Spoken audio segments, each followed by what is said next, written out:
Okay, in order to prepare or recognize when you have a buffer, we're going to need to review conjugates. So remember, the conjugates must be weak conjugates, not conjugates that are from strong acids. So let's start with HF. HF is a weak acid, and you would need to add some source of F- or fluoride.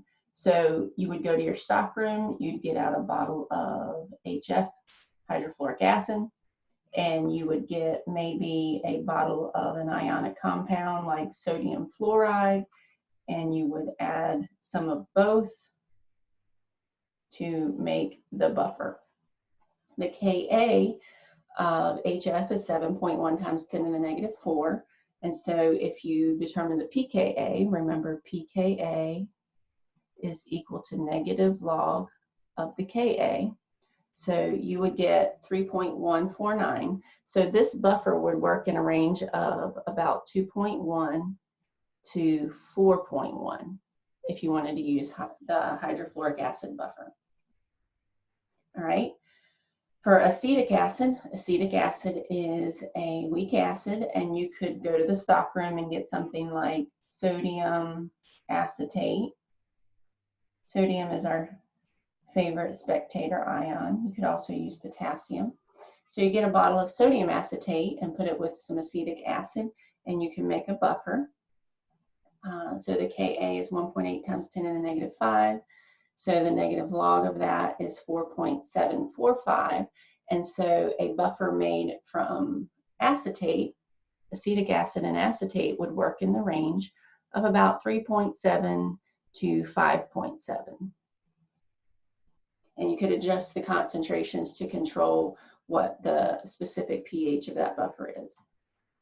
You could have a carbonic acid and bicarbonate buffer. Again, you could choose sodium carbonate, which is also called, sodium bicarbonate, which is like baking soda.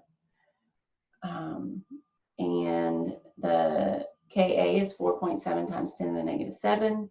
So the pKa is 6.377, and this would work in the range of about 5.3 to 7.3. Or 5.4 to 7.4.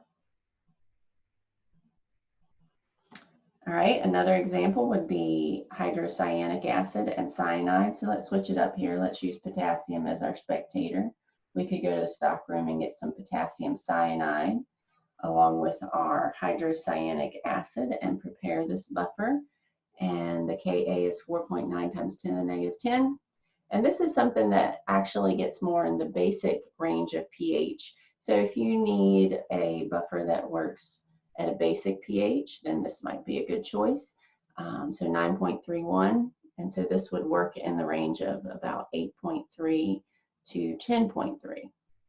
So remember, you can figure out the specific concentrations you need by using pH equals pKa plus the log of the conjugate base concentration over the conjugate acid concentration. And this ratio will help determine the pH of your system.